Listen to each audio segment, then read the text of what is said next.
Hey everyone, welcome to the Radical Geek Sunday night live stream. So I'm going to kind of give it just a couple seconds here because this is my first time using StreamYard, and I know it has a longer delay than my OBS Studio did.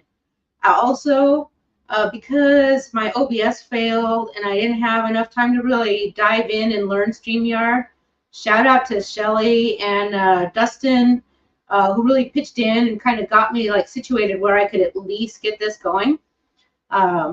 So it's going to be what it is. Looks a little dark to me, but I don't know. We'll see. We're going to run with it. Tonight, though, I have a pretty extensive recipe. I'm going to be making chicken paprikash. So we're not going to have a make a coffee component tonight. I just have a regular old coffee that I have set up and brewed here so that I can have my sanity this evening. And hopefully everyone can hear and that we are started now. Let's see. If someone will just confirm that. Oh, okay, Sharon has confirmed. Oh, the audio is better. Well, awesome. Well, we might keep with it. I just have a few things that I've really got to figure out. But let's see. I have Sharon's here. Tilla has welcomed everybody. Sharon saying hello. Airfrying Auntie, our other awesome moderator. Let's see. Oh, and Carrie has joined us. Let's see. Who else we got here? And Coda Bear. That's good to see you too. Well, all the hellos back and forth. I'll tell you one thing though, that I had figured out how to make the screen real big so I could read, because my laptop's a little far away. It's hard to read again, so I'm gonna have to lean in. So let's see. So I apologize if I miss something important, but I will try not to. I see Rickwin has joined us. Gosh, I'm so excited to see everybody, and I'm so glad that this is actually working. May not be perfect, but yeah, managed it. I almost had to cancel. I was like flipping out. So let me start with what I've got here for the chicken paprikash. And ask me tons of questions, all the questions. I've got some stuff and some facts that I'll give you along the way. But we might even wind up going a little bit over on time just to get it made. So I want to make sure that we answer questions, and we'll have some time to chit-chat amongst ourselves while things cook together. But I want to start with the ingredients and tell you I have lard, good old-fashioned lard, you know, that comes in a square, usually in a box. This one's in some wax paper. You can render it down yourself if you want, but lard, you know, pork fat. And I'm going to throw that into my skillet and turn it on. A big old honking chunk of it. And then I'm going to wipe my hands on a paper towel because they got greasy. Oh, darn. In this dry winter weather, greasy. Oh, and Jen is asking, hey, Jen Delaney, good to see you. And Mama Bear Lynette, I'm so happy. This is awesome. Is asking about my shirt. This was one of the staff shirts from volunteering at Trauma Columbus in October. Set some stuff out of the way. As you can see, it's a lot of stuff in my little short area, so kind of have to get stuff out of the way as we go. So I'm going to turn my skillet on and get this lard heated up, and then what I will tell you the rest of the ingredients. I have some chicken thighs. The chicken thighs are, they have the bone and the skin, and you could use, I prefer chicken thighs. If you are being traditional, we're not being traditional. If you have a Hungarian grandma, I'm sorry, I apologize. You're going to be real mad. But, you know, hey, it's the internet, so people have done worse things than what I'm going to do tonight. Anyways, they often traditionally use a whole chicken that has been cut up into all the pieces, but you can use whatever cut you want. I will say I prefer the chicken thighs the best, and chicken thighs were a very normal thing to do for chicken paprikash. The juiciness and then, of course, the marrow from the bones as it simmers add a really great flavor to it. Hey, Gigi's here. Nice to see you. Let's see. I thought I saw someone else, but maybe not. Okay. Oh, just some conversation back and forth. Lovely. keep doing that. That's helpful because I'm scrambling. Anyways, we're going to get our lard going. Maybe I have overdone it on the lard. I might pull some of it out. We'll see. In which case, let me just get a little dish here. Just throw it in. This is the thing. Paprikash is a lot like that. You know, use your. It's a lot of it is by feel. Okay, I've got enough lard. I'm going to take this hunk out. I was too generous. We'll figure it out. That's okay, because lard is used for lots of things. So I've got it good. I want to make sure that I've got it to a point where it's well heated, because just about there. Yep, there it goes. All right, I have my chicken thighs. I'm going to just give a light salting. And I've left the most important ingredient in the fridge. Hang tight. Oh. Hungarian paprika, which if you have a container of it, whether it says it or not, you should know, keep it in the fridge. Once you've opened it, it'll be better off if you keep it in the fridge. And I hate opening these things. It always gets a little bit stuck. There we go. Oh, all right, it's hot enough. I'm going to give this a light sprinkle. We're going to use a ton of paprika, and it can get a little bit bitter as it essentially will burn a little bit. So you only use a little bit on your chicken for this first bit. But we're going to stick it now here into the pan and start cooking the skin. So you hear that nice sizzle. That's what you want.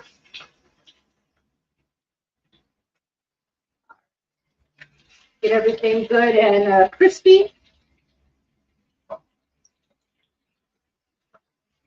And, well, you guys, these guys are ginormous.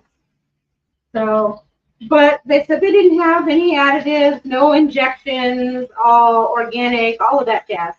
There's this one has the flap. I'm going to unroll it a little bit so the skin can get in there. All right, there we go. Just get everything nice. And while they're there, put that there, another scotch of salt and some black pepper. And then we will be able to look at the comments for a bit while this starts browning up. Got my lids confused for a second. Let's see. All right, let's see what we got here. Hello, Rickwin Jen, loveliness. Oh, Jen says, all she can think of with this dish is the Scarlet Witch and Vision in the Civil War movie. Yeah, I got a bone to pick with him. What was Vision thinking? A pinch of paprika? There ain't no pinch here. We're going to use a lot of paprika. But otherwise, other than that, his recipe was not bad. All right. Let me take a look here, make sure. Yeah, so you hear that nice sizzle. And I'll tell you, the lard is getting all golden. That's what you want. We'll keep an eye on it, and then we're going to flip our chicken over. Let's see. Carrie says he got a couple packs of chicken thighs the other day, and he used the resource that he received, $200, and he now has a full fridge. Well, that's awesome, because you can never have too much lard. That's true. Well, I mean, I don't know. Maybe you could, but I have not found that to be the case. I've never had a situation where I had so much lard that I couldn't use it up in the recipes that I make. You are correct. And then Air Fry Nanny is asking about whether we can use all paprika. And Carrie makes a joke that the paprika is hungry. And I will get to your question, to your comment about the paprika here in a second. Coda Bear says too much lard. This live will run long, and these are things that don't compute to the horde. That's fair. I like to keep it, you know, succinct and tight. Make sure that I'm respectful of people's times for people who work Monday to Friday. They have enough time to wind down and get ready. And also, I tend to be hungry by this time, so I'm ready to get off the live stream. So And Air Fry Nanny's validating. Skin down. Yes, we always do the skin down first so that it can get super nice. And it is still looking, it's starting to get brown, so we're almost there. I give it a little more heat because it slowed down. That's the problem with the electric skillet, is you have to moderate the temperature a bit manually, up and down, up and down. So let's see. And Carrie's asking me what kind of coffee I made tonight. It is just our standard fresh time organic coffee. So nothing special, and then just ran it through a dripper, so it's all good. Lynette says she's currently doing BBBE plus seafood, but as soon as she's done with this, she'll be definitely having chicken thighs. She's very interested in this recipe. Awesome. I'll be glad that you'll get to see it then. Hey, Patty, welcome. Warden is ear hustling while cooking. Second center point techs are there, so Keith is with them, and we have me playing on the phone and it's PC. Awesome. I'm so glad the technicians are there. Crossing my fingers for you guys. They really need to take care of that. And the warden reminds everybody, give us a thumbs up. Yes, I appreciate that a lot. So, let's see. So, yeah, I hope, for those of you who don't know, that the warden and Hungry Teens are experiencing some power disruption in the most annoying way possible. So, definitely give them your well wishes so that they get resolved quickly. Give this another check. It's getting there.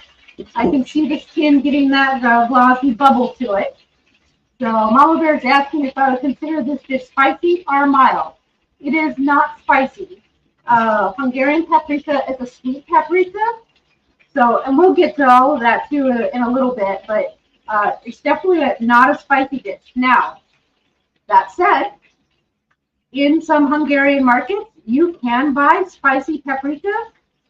It's not traditionally used for this, but you could if you like it spicy, but by and large, it's not a spicy dish. Paprika, Hungarian paprika is not spicy. Some of your Spanish smoky paprikas can get a little kick, and some of your toasted or smoked Indian paprikas can bring a little bit of a bite to it. But Hungarian paprika, by and large, is sweet. So let's see.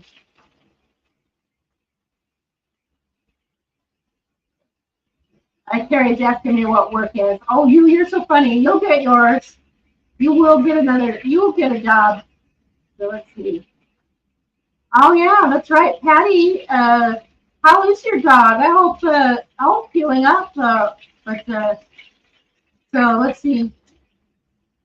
Efren Annie is asking Patty. Patty shared with us early in a private discussion that her dog had been unwell. And I'll give us the update that hasn't been sick to the stomach anymore, but she's still not herself. Lots of sleeping, more than usual, and no appetite. Oh, poor baby. Yeah, hopefully the vet sees her. She doesn't pick up by morning and take some food. Let's see. Oh, and some more advice coming regarding Patty's dog. So yeah, so let's go back to the paprika while this finishes on the first side. So I have a Budapest Best brand. I'll tell you a secret, despite the fact that this being Hungarian paprika, this paprika is actually from Connecticut, but it is Hungarian owned and produced, and they import from Hungary. So there's that.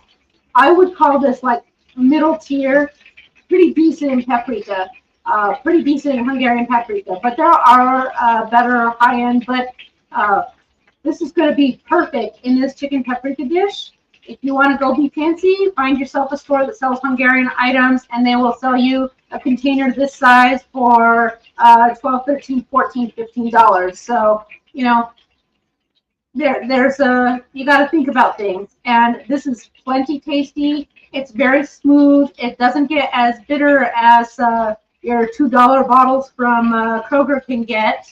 So, yeah, there's all of that. The chicken is still not quite ready for flipping, but it is getting there. So, I try not to be impatient, even though I really want to be. But you can't be impatient with chicken. Chicken just has to take what it's going to take. Hey, good evening, Peter Simple. Nice to see you. So, in the meantime, that's going to continue. What I will tell you is that if you're making a paprikash dish, whether it be chicken paprikash or the dish we're going to make in a couple weeks, the pakol, sweet. If you can't get Hungarian paprika, then you want to get something that's labeled sweet and organic. While organic doesn't always mean a lot in terms of sweet paprika, it does bring it into the right family of peppers. So sweet paprika, you want to make sure you're not getting spicy. You don't want to get American or Latin paprika. You want to make sure you're getting a sweet paprika. That would be another substitute. So yeah, there you go. Oh, it's spitting at me. That's a good sign. We're almost there. At least it already smells good here. I know that you can't smell it, but because I sliced onions. So, yeah, that's the next thing. I keep saying I'm going to go through the ingredients, but I have not. All right, so I have sliced onions, and they are sliced super light and lovely, very thin. You don't want diced. A lot of people will use diced, but these slivers do great. Nice thin little slices because they tend to soak up the lard and get nice and caramelized, and that is what builds your chicken paprika.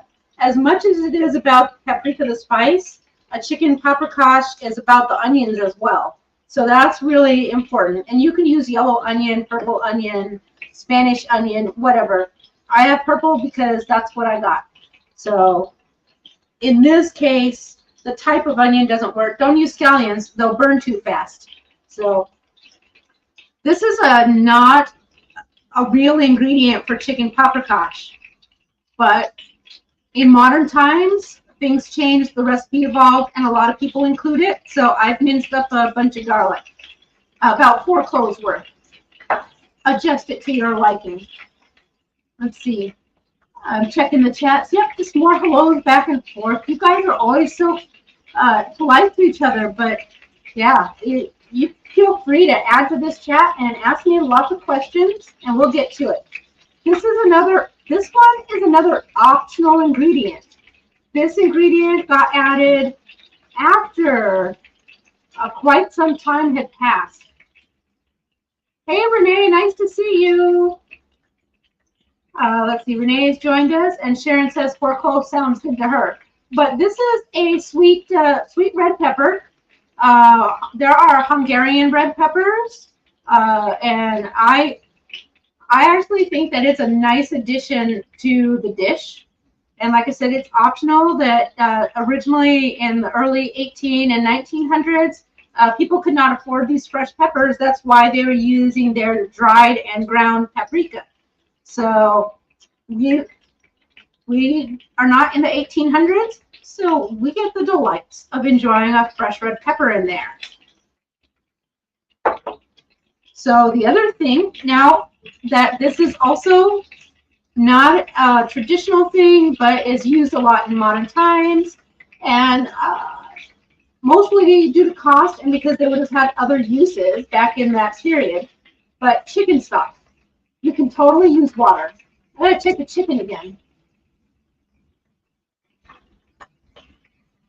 All right, just a little bit more.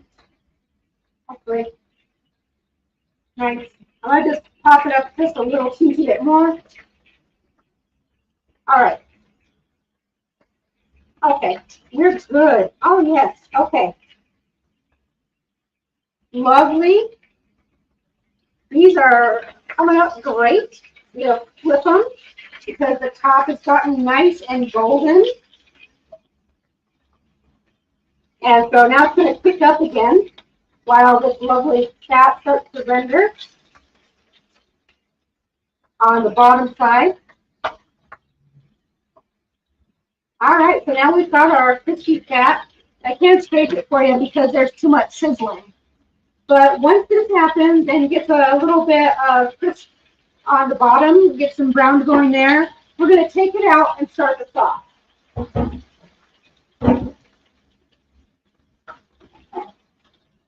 So I got to make some space. But yeah, so that's the chicken, and it's not cooked. It'll cook more in a little bit. Let's see what we got here. And Jen is asking if I've ever had this dish in Hungary. No, I've traveled a lot, so I personally have not. But I know this is going to be a real shocker. But Attila is Hungarian, so I don't know if he's had this dish in Hungary, but I know he's had it from his mother has made it, but it was not his favorite. So I'm hoping that my learning more about the Hungarian cultures and their food flavors and dishes, that I can make him love his dish again, and get a little education all around. We love learning about different cultures and their foods. Let me know if the sizzle is too much. Not that I can do anything about it, but I can elevate my voice if needed. So, but and in fact, I've always wanted to visit Hungary. Not right now. I always wanted to visit there and see Budapest, but I think that it's the best time to travel to the region. So maybe in the future. So the other thing I have is fresh tomato. You'll see lots of recipes on the internet where they like dump in tomato paste. That's the wrong flavor. Don't do that. Fresh tomato is the way to go. It's going to cook in the sauce, but also still be chunky. That's what you want. Fresh tomato, not a tomato paste. It's the wrong flavor profile. But if you're looking for cheap and quick, throw it together. It will still be a tasty dish if that's the route you want to go. But we're hybridizing.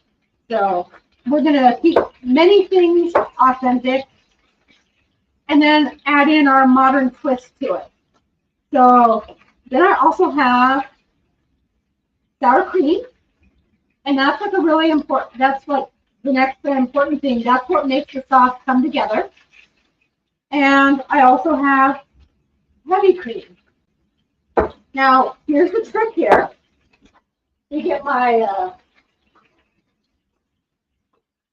handy with this cream, this sour cream, and this heavy cream gets mixed together.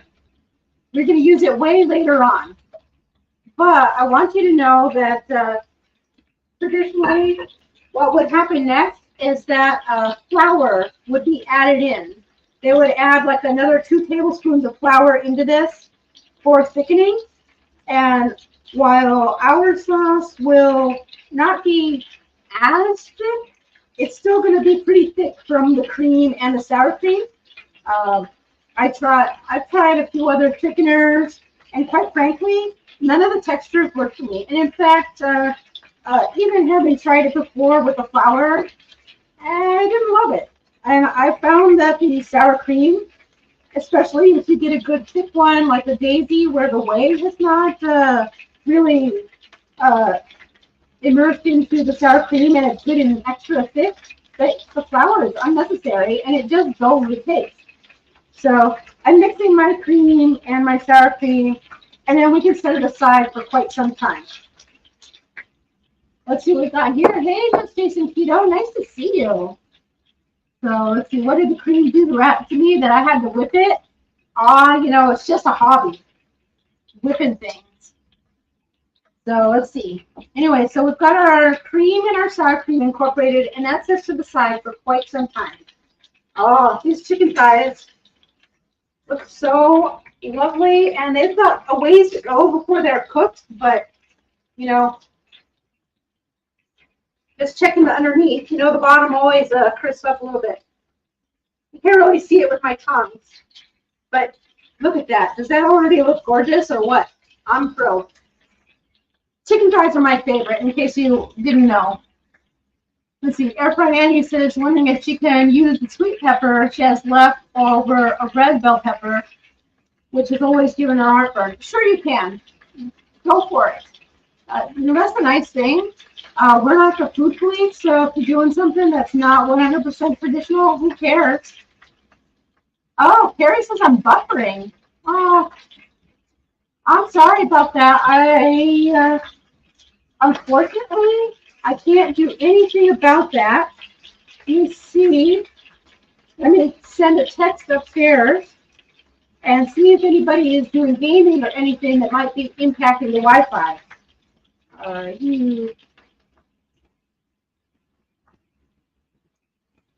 Hang tight with me while I send this text.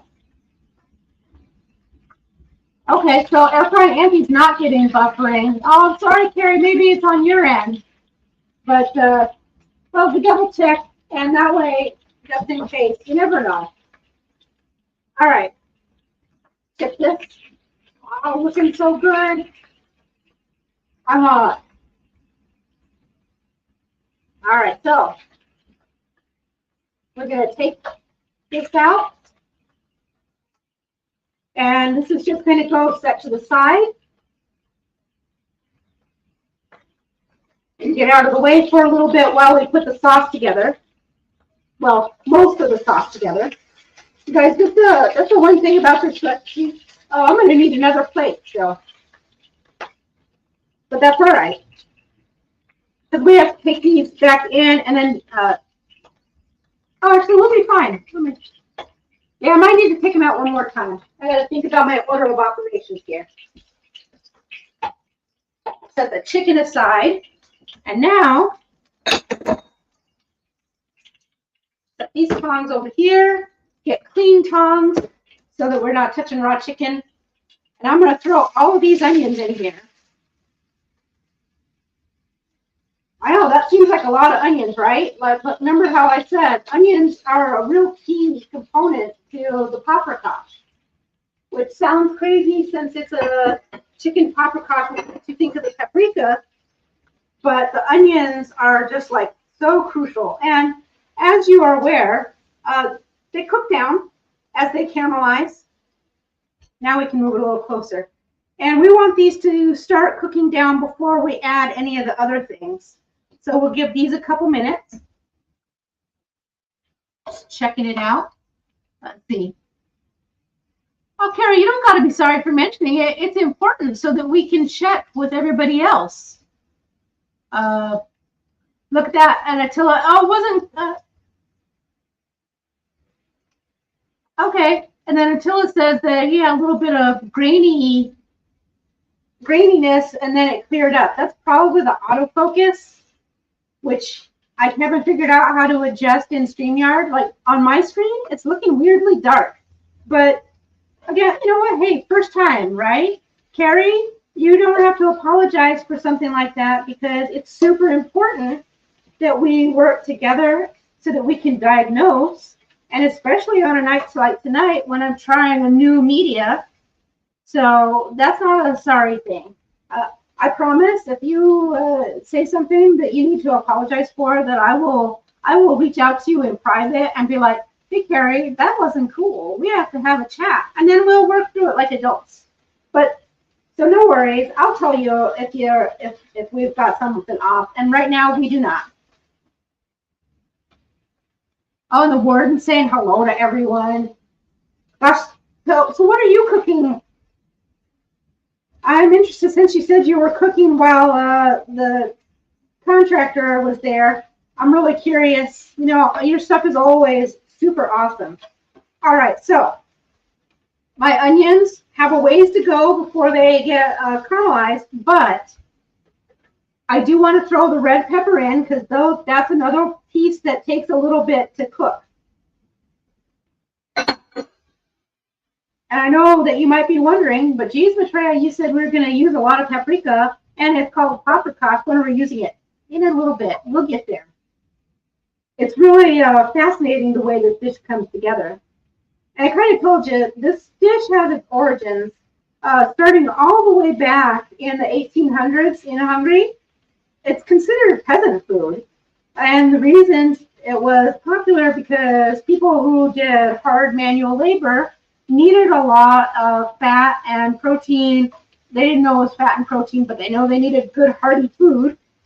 to be able to do the work that they needed to do. Plus, you know, they didn't have money. Money was reserved for royalty, but they did have chickens.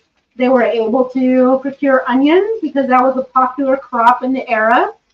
So, and they were able to preserve their peppers. And of course, back in that era when dairy was a questionable ingredient for fresh dairy, cultured creams and things like that were easier to get a hold of. So you could have a cultured sour cream, which maybe was not like the sour cream we have today, but similar look and feel to it. You guys, my coffee waited a little bit, but now it's the perfect temperature, and I've got it just to my liking. Man, 2 Sundays in a row, perfect coffee. The apocalypse might be coming. Let's see. Coda Bear is saying he just remembered he will have to try this dish in February. He has 0 chicken thighs in his freezer, and he's determined to work through his freezer this month. You know what I think would be awesome? This is going to sound like a crazy idea, but I like a challenge and I like being creative. And although I have recipes for the next couple weeks, they don't have to be set in stone. I know a lot of people are trying to be conservative for the new year. Times are tough. Groceries are tough.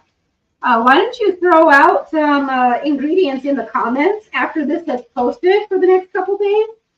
And if I see like some people who have some common ingredients amongst your fridges and freezers, let me see if I can come up with a nice recipe for you. Something that might tantalize our taste buds, so to speak. I mean, maybe it'll work out, maybe not. But you never know. And like I said, the nice thing about this is that basically this is a pretty hearty, let's see, got 6 chicken thighs there. Let's say 3 or 4 meals. The chicken thighs, and I have extra chicken thighs that I wanted to just do like some crispy Asian ones in my air fryer. Let's see. Oh, Carrie said you just had a black screen of doom, but I'm back now. Well, good. I'm sorry. I hope that it's that your internet flickers get resolved, or if it's something on my end, we figure it out as we learn the new system. Learning is hard, I guess. I don't know. My dog is choking from all of the onions in the air. He can go and cough in the other room, I guess. Sad dog. Oh, look at him. He's just like by the cabinet being like, I can't be there with all that cooking. Oh. So, and don't worry, guys. Unless there's like a big problem, I'm just going to acknowledge that sometimes people have issues, and we want to, it's polite to say something, not, so yeah. Oh, and our friend Annie says, quick, hide the leaves. Oh, that poor baby. He was losing his ever-loving mind on Keto Simple. Keto Simple was so nice having me as a guest, and what happens? I dropped the F-bomb on air. Whoops. And then Dyson flips out and goes like a Cujo after a leaf on the floor. This is what happens. Yeah. I'm sorry. I'm not better. So I just, it happens. But where was I? See, I lost complete track. Anyways, now that these have gone a little bit longer, I'm going to continue cooking. But the next thing I'm going to add is the tomatoes. Oh, it's happening, right? See, this is why I said we're going to run long, so I need you guys to help uplift conversation. We haven't even put the chicken back in yet. We're not even there.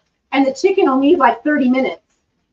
So we'll definitely have to entertain ourselves a little bit. Well, my tongue is really catching me. And why am I stirring with my tongue?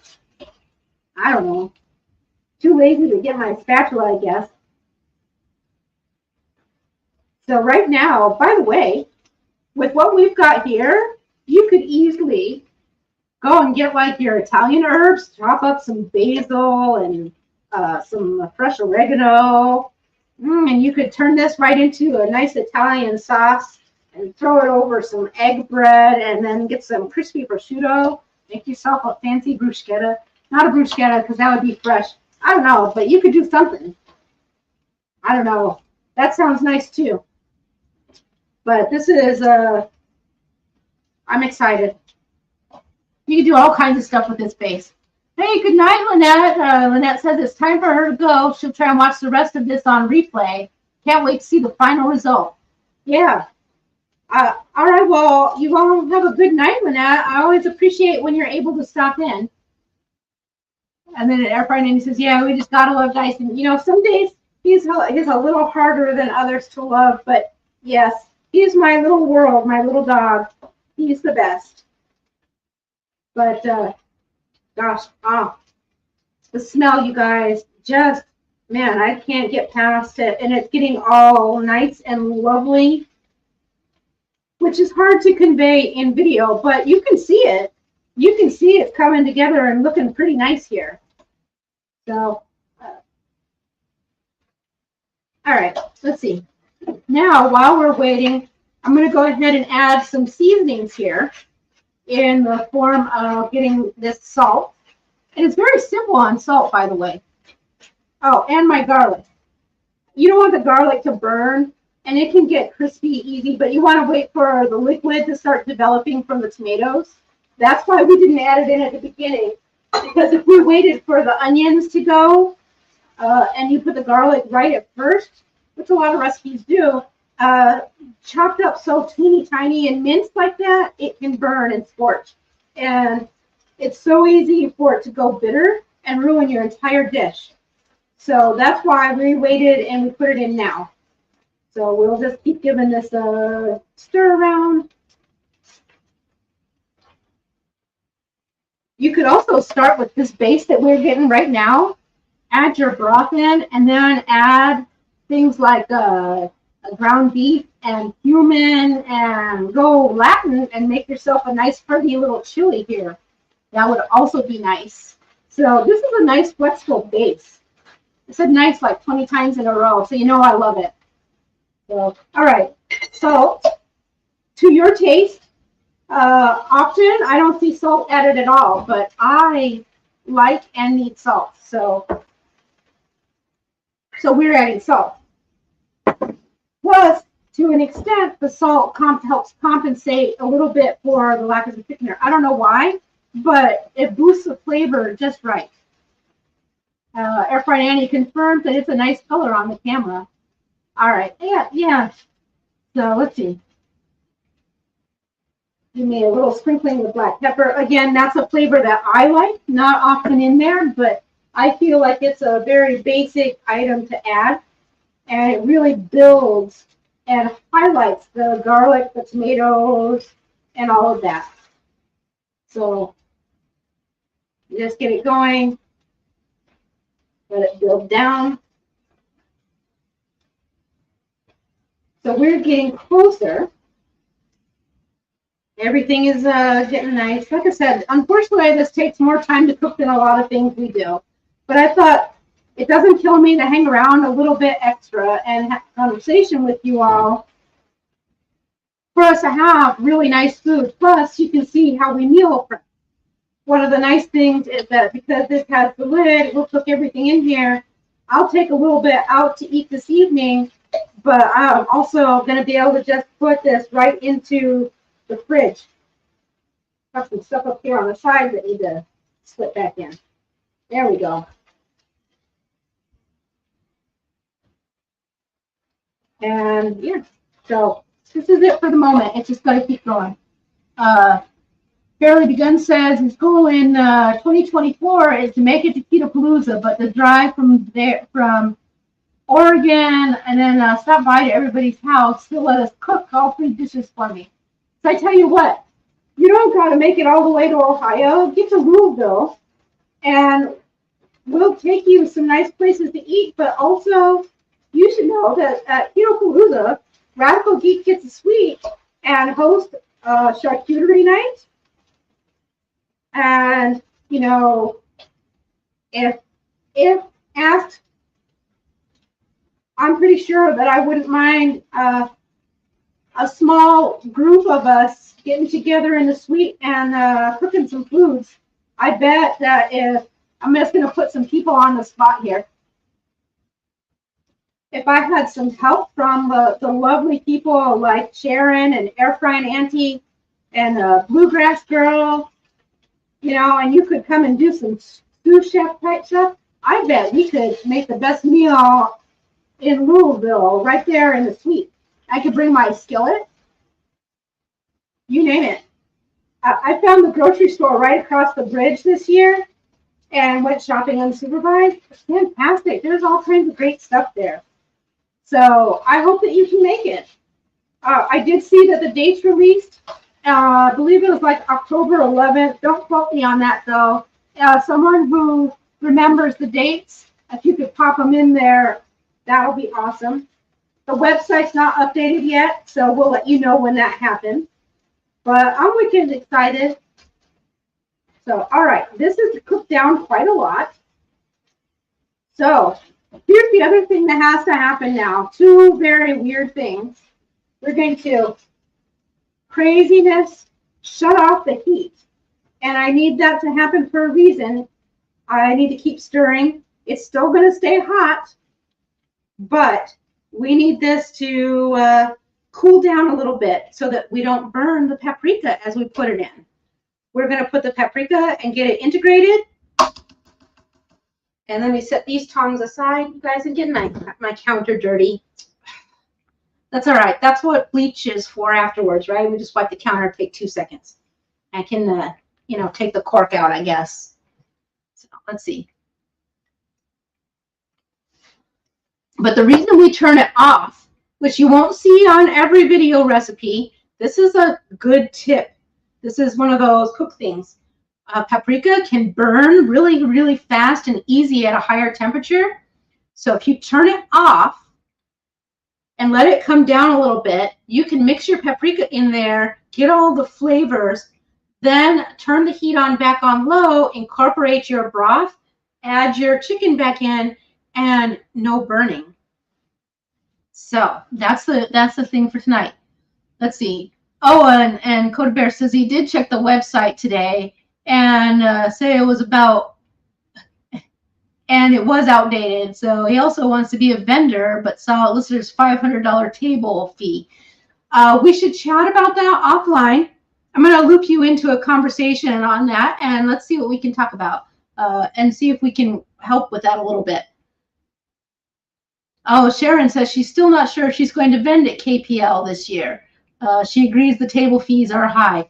Yeah, the table fee is kind of high for that conference, but let's all get together and have a conversation about that, how we might be able to get some value there. Let's see. Okay, I got to fight with my container. I really wish that I could really get this in big, but let's see. So now, here we go. Remember how, you know, when you do seasoning, you normally do small amounts at a time. Well, here we go. Check this out. We're going to do 1, and oops, it's spilling over. Heaping tablespoon. 1, 2, and let it slop over. That's great. 2. So when I say a lot of paprika, I mean it's a lot of paprika. 3. And you remember we put a little dusting on the chicken to start with. So when I say that, I mean look at it. Well, let's see. There, you can see it. Yeah, look at all that paprika. That's a lot of paprika. So now we're going to go ahead and use our scooper, my lovely spatula, my favorite spatula because it's slightly curved. And we're going to give this a mix in and get it all incorporated. So, and you can see with that much paprika, oh my gosh, the flour is not necessary because that's a lot of spice. And so that's going to contribute to this thick sauce over here as well. We're good. Now, I will say a lot of them say to use like 2 cups, 2.5 cups of broth, and we reduced that to 1 1/3 cup. But it smells lovely already. You get down in there, it's nice. Oh. So now you can see it's got that deep dark red. I feel like if I were able to brighten the light, it would happen a little bit more, but you could see it a little bit better, but it is what it is. We're good. I think that actually it looks better than sometimes. Let's see. Oh yeah, Sharon says she's got creamy koozies, custom embroidery patches, and miscellaneous woodwork, stained and fused glass. I think that's amazing. Yeah, like I said, let's chat. We'll all get together and chat. Let's see. So now I'm going to start mixing in my chicken broth, get a little bit of that going, and put my heat back on. So I just do a little bit at a time to incorporate it so it's not so that the paprika doesn't separate. So, but I want to make sure that I'm getting that nice gravification. Is that a word? It's a word now. Gravification. Plus, it gets me, if I do it a little bit at a time, I ensure that it's done to my satisfaction and I'm not getting so much, too much or too little, et cetera, et cetera. I mean, I'm kind of screwed if it's too little, but it's not. It's just right. 1 1/3 cups. Seems like it's going to be just right. So let me get this heat going back again. And if you're wondering, I've got my skillet at 375. So medium heat on your stove or on your dial. So let me see. Working in nicely. The last half cup of broth. And my little stock bits from the bottom, because that's the good flavor, right? So, just give it a stir. Let's see. Air says she's not cooking tonight. Just made a hot keto chow, strawberry cream. Man, I like the strawberry cream because it makes me feel like I'm drinking strawberry milk back in like elementary school again. It's so nostalgic. And so I'm big on nostalgia, as some of you may recall. So now I'm going to move this to the front and center because we can, right? And so you can see we're good. This nice, lovely, it's actually a really good thickness right now as we look at it. This is nice. You could serve this, if you chilied it up, you could easily serve this and not feel like it's like watery or anything like that. So don't feel any concern about not having the flour or thickener in there. We're awesome.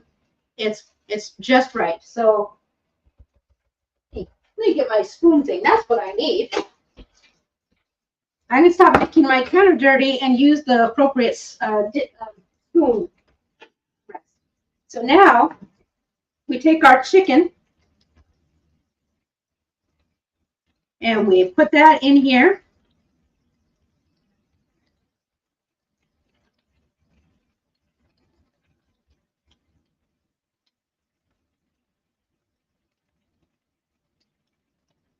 And make sure not to drop it, which feels precariously like I might do so. Squish it about in here.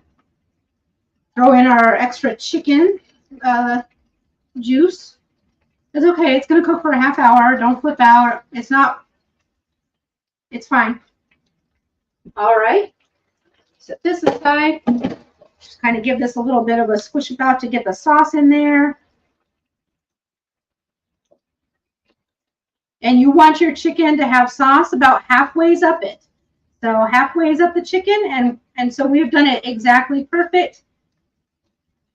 And so the next step is we get the cover.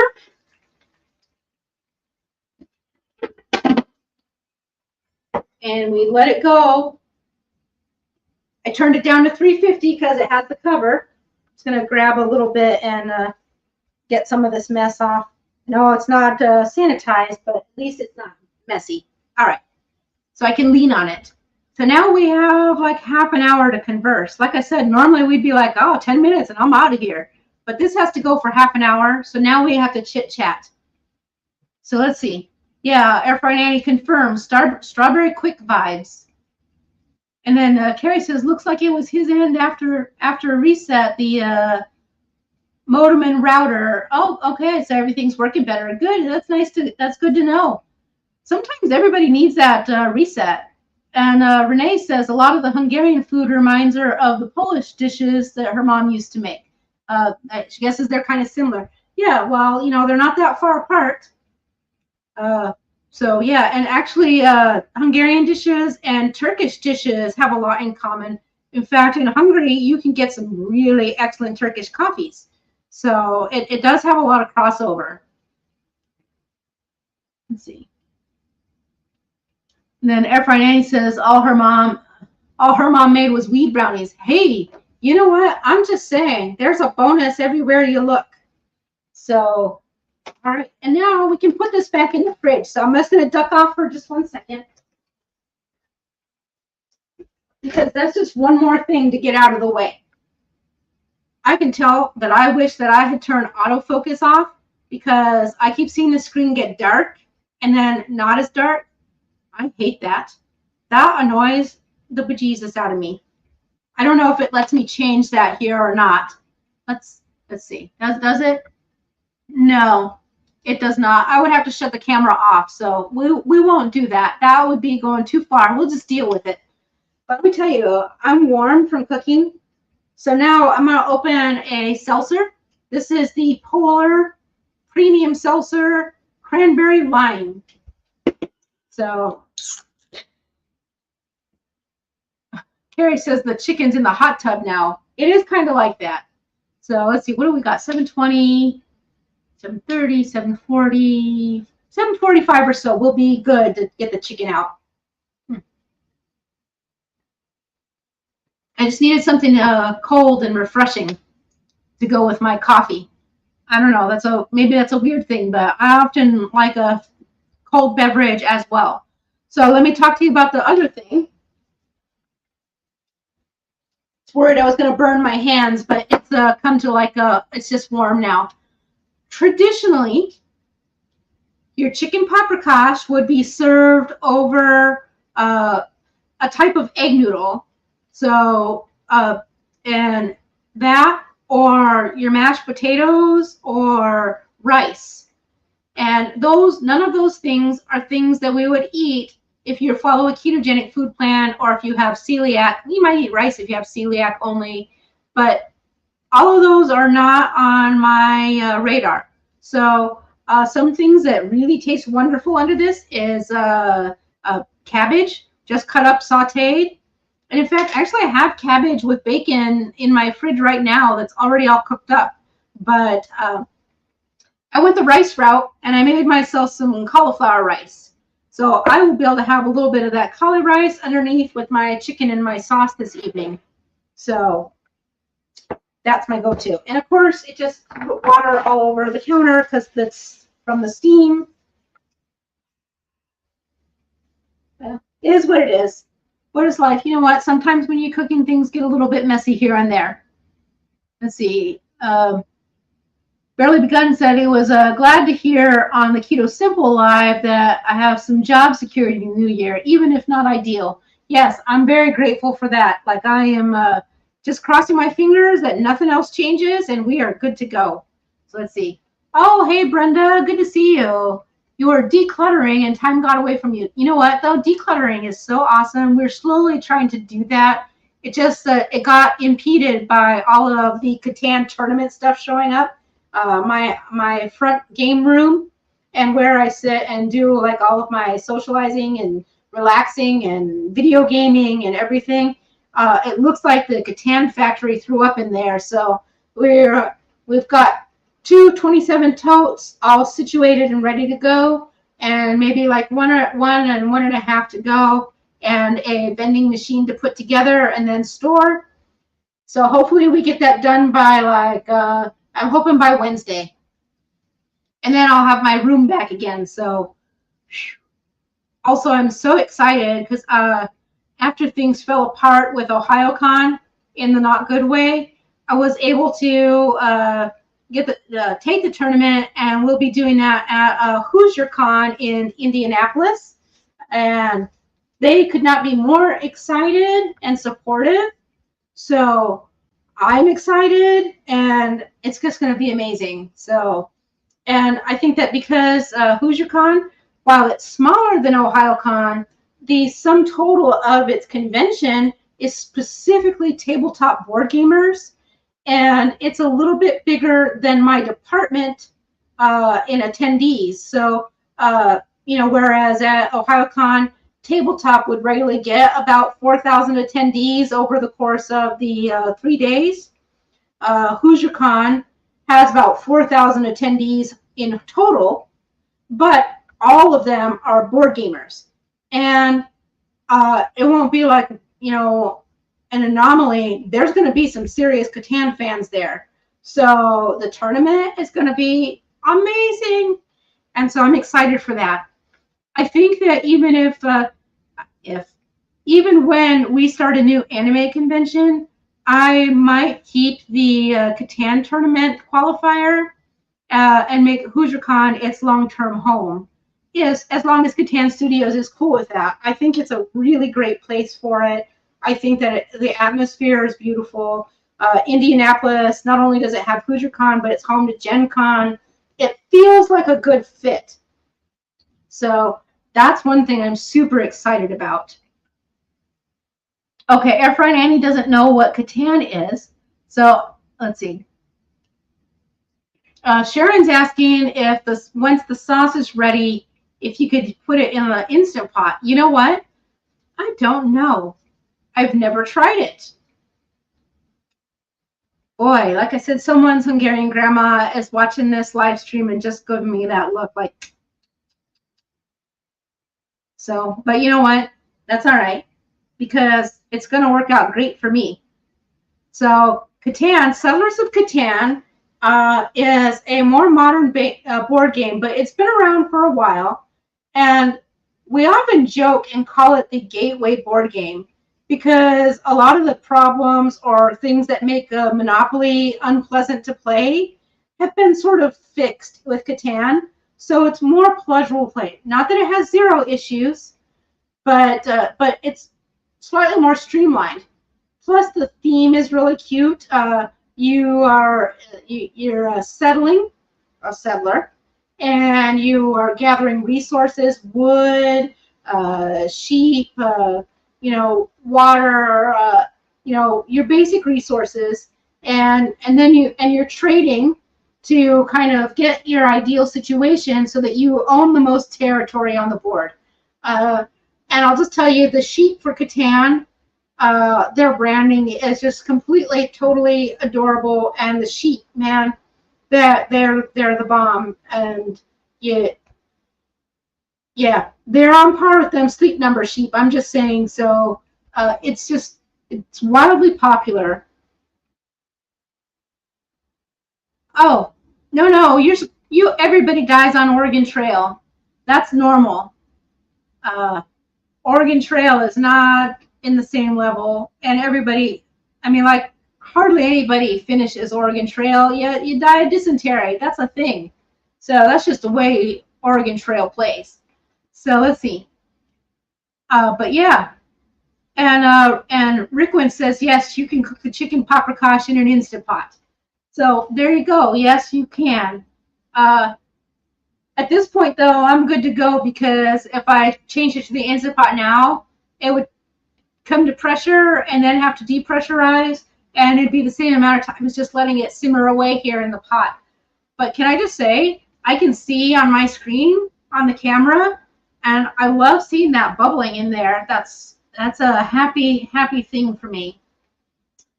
So let's see. Did I forget anything about the paprikash? Oh, the whole chicken, the chicken thighs. The 1800s was when it was a peasant food. I talked to you about using sweet paprika, or specifically Hungarian paprika. Yeah, I think that we're good on it. So, and I did tell you about the flour and how we're strictly just going to skip that step and go with our sour cream and heavy cream. So I think we're good. So now we can just shoot the breeze and talk about whatever the heck we want to until it's time to eat. I will tell you that when it comes time to eat, I'm going to take a taste, and then we're going to be off this live stream because watching me eat the rest of this meal is not going to be an attractive thing. I'm hungry and it smells good. I'm going to eat like a wild animal. So let's see. Oh, and Air Fried Annie says I was talking about games and she still wants to see the inside. Oh, the Tokaido. Yes, we definitely need to see. We definitely need to share the Tokaido for you. It's so beautiful. And actually, it's so beautiful that I was talking to Attila, and we think that it's going to be worth investing in it a little bit more and getting specialty metal coins that they make for it. Oh, because it is gorgeous. I'm going to set it all up and play it again and show to you. It's fantastic. I can't thank you enough for that. So I know what you meant, though. I know it's the Tokaido. It was awesome. So, yeah. And speaking of it, why don't I sit here and oh, Barely Begun says he needs Attila's reaction and scorecard on the Paprikash if it redeems the dish.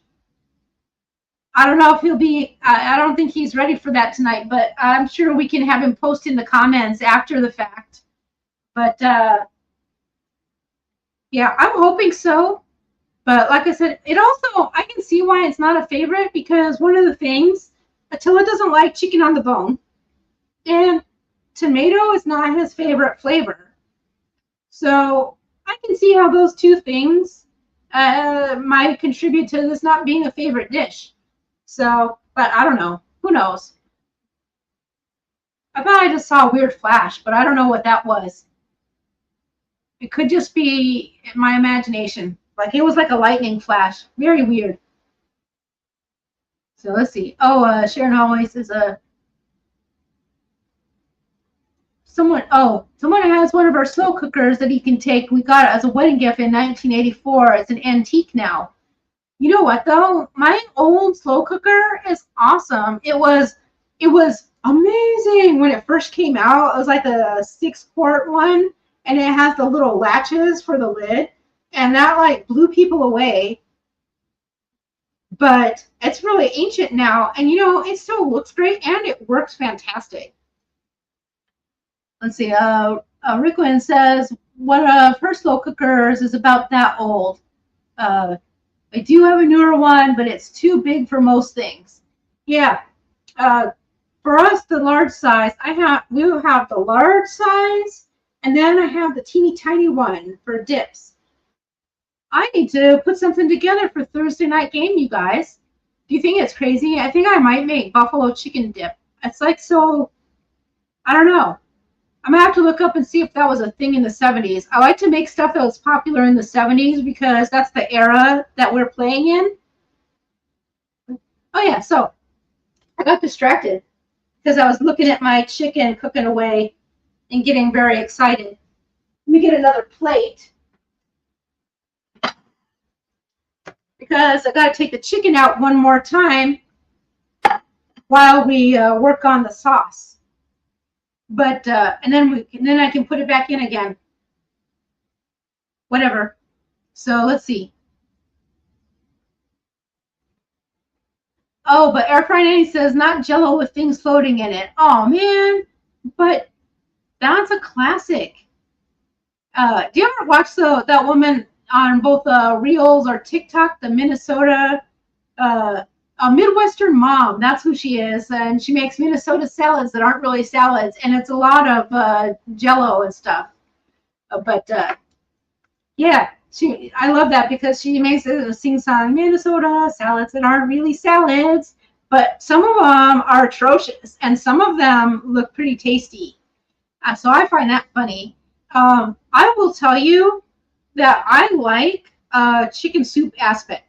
I don't know what it's actually called, but they make it in an egg shape, and it's just like basically gelatinized chicken soup.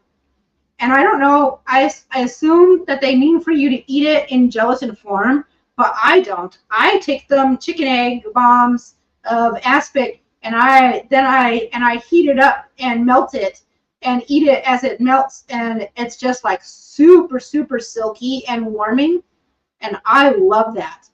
I also will say that I am fond of salmon mousse. which is a type of aspic, and it's the one that you make in the big fish or the lobster, which I will politely not say the name, what I call it in public or on YouTube, but if you saw it, you would know. You would know. And I will share those with you maybe a little bit later in the week or something. So let's see. Oh, and Airfry 90 says, yes, she's seen her, and her mom put too many things on Jell-O growing up. Hey, but was it hot dogs? Because that's nasty. I've seen those, and I'm just telling you, I'm going to say right now, green olives and hot dogs in Jell-O is a hard no. Don't do that. But yeah, so anyways, I will say that growing up, I wonder if I could, I think that this could be Ketofied, but I don't know if it's a little bit too 1970s, weird Jell-O-y things for people. But I used to really like it, and it is one of those salads that shouldn't be salads. It's lime Jell-O mixed together with your whip, your whipped cream or your Dream Whip or Cool Whip or whatever it was that they were using at the time. But it also had finely, like really teeny tiny chopped up celery and chopped up pecans in it. And for whatever reason, it didn't taste disgusting. It should have tasted disgusting because celery, but it didn't. And Renee says she kind of liked aspic. And Airfry Auntie agrees. No hot dogs or olives in Jell-O. Barely Begun says lobster molds are obscene. It's known. Yes, exactly. And that's what I call it. So it's hilarious. And I still love it, though. And I do like to make salmon mousse in it. It's been a long time since we've done that, though. And Airfry Auntie says that sounds like something she's made, but she also adds shredded carrots. Yeah, I don't like carrots, though. So, I'll eat them. But honestly, like, I'd rather have zucchini cake instead of carrot cake. Even though pre-keto carrot cake was my favorite, honestly, I would have to say it was because it was spice cake and the carrots had to be in there because it was carrot cake. But I loved if you mushed it up so that you barely didn't notice carrots and it was just there for the moisture factor. Really, I liked the heavy spice part of the cake with the icing. Let's see, what else? What else we got here? And Renee says Watergate salad was her mom's favorite as far as green Jell-O stuffs. Yep. So let me take a moment, though, to talk about some nerdery. Because I feel like for someone who is very big into anime and was staffing at an anime con, we hardly ever talk about anime, and I think that I should recruit you guys to watching some. But I want to throw you into the deep end, and instead of giving you something that maybe you won't love as a grown-up, which would be like your Narutos, which get very repetitive and boring, if I throw you into something, I want you to know that on Netflix, for a couple months now, they've had a show called Blue-Eyed Samurai. And that is a prime example of a really nice quality anime. And I think that, but I need you to be aware that it's a very, it's not a funny anime. It's very serious. It's about the Edo period in Japan when Japan was isolationist. And it's very, so there is a lot of gore to it. It's a very sexy film. There's a lot, our series. Each episode has a lot of nudity. So there's nudity and violence. So be aware. But I think that if you want to see some kind of anime and not feel confused or put off by being childish and card throwing or things like that, and where I think this is a nice way to see why there are a lot of adults who love anime, because there are so many very serious things. In fact, that's how I tricked Attila into starting to enjoy anime. And we started with really hardcore, very serious, difficult subject adult anime. And then we've worked our way into some of the more slapdash silly stuff, and now it's more entertaining. Not all the time, but yeah, sometimes. And then when we see these really great ones, we've watched an anime that's about the big earthquake in Japan. We've watched the anime, gosh, I will tell you though that I was really mean to Attila in the first anime that I forced him to watch because I felt insulted because he lightheartedly told me that anime was for children and no good, and I was like, oh, okay, what kind of no, and so I made him watch a Graveyard of the Firefly, which I'm sorry if that movie. I have to say, don't watch it unless you are prepared to cry your eyes out. It is hardcore, hard to watch. So let's see. Oh, Sharon says releasing the pressure from the IP cabinet's getting a broccoli sauna. Oh yeah, man, that broccoli soup was good though. It was perfect timing for it. I'm gonna give my chicken a little check here. Oh, that was nice. Oh, it's looking so nice. All right, I gotta turn it down because it started to get on the bottom a little bit. Time to take the chicken out.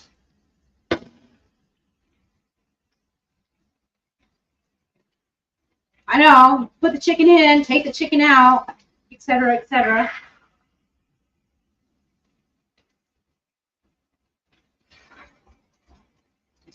Drop me an onion there. There's a piece where it over caramelized, so we'll just take it out. There we go. It's a couple hot spots in the skillet, so I gotta watch that. Let me just pull that out. You don't want that yucky part. There we go. All right, so I'm gonna give this a light little stir, get it all going. And now you want to incorporate this slowly by, I need a spoon. Fortunately, I have a spoon. We're going to take some of the sauce and bring it right in here to our cream mixture. And now we whisk this all together. And you do that to kind of bring the cream up to temperature.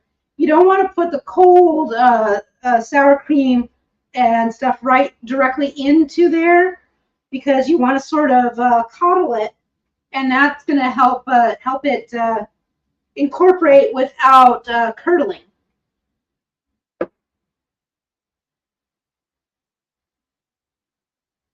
Anyways, let's see. We're going to go here. And basically now we're just whisking it in. Checking it out.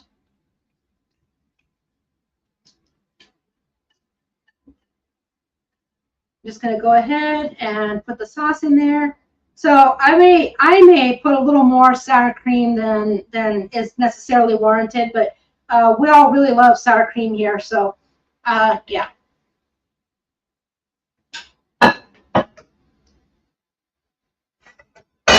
And mixy, mixy, mix.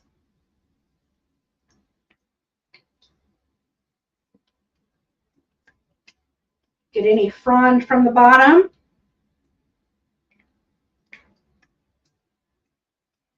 This is basically it. So you guys, we're almost there.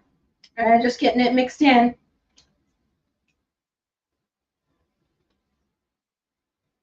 Doo-doo-doo. So yeah, so I gotta say, and also I will tell you that Blue Eyed Samurai was a book series before Netflix brought it to TV, and so but I will tell you that watching through it, it was pretty realistic. Now, like I said, you might put a little less sour cream, and you'll get more of that red factor to it. But I like a lot of sour cream. Sour cream is my jam. So there we go. Let's get my dinner together with some cauliflower rice.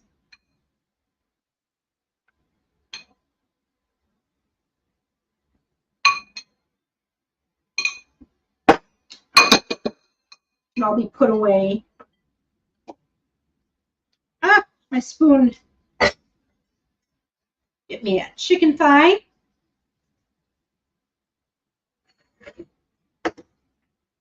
And now I'll spoon me some sauce on here.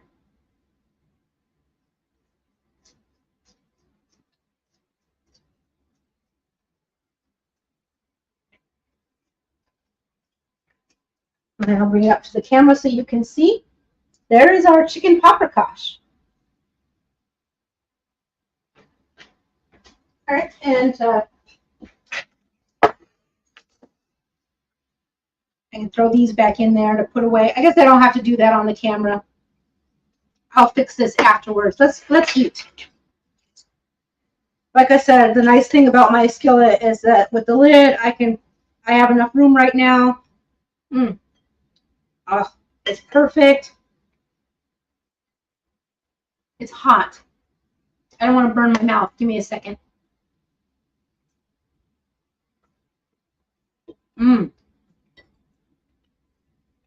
Delicious.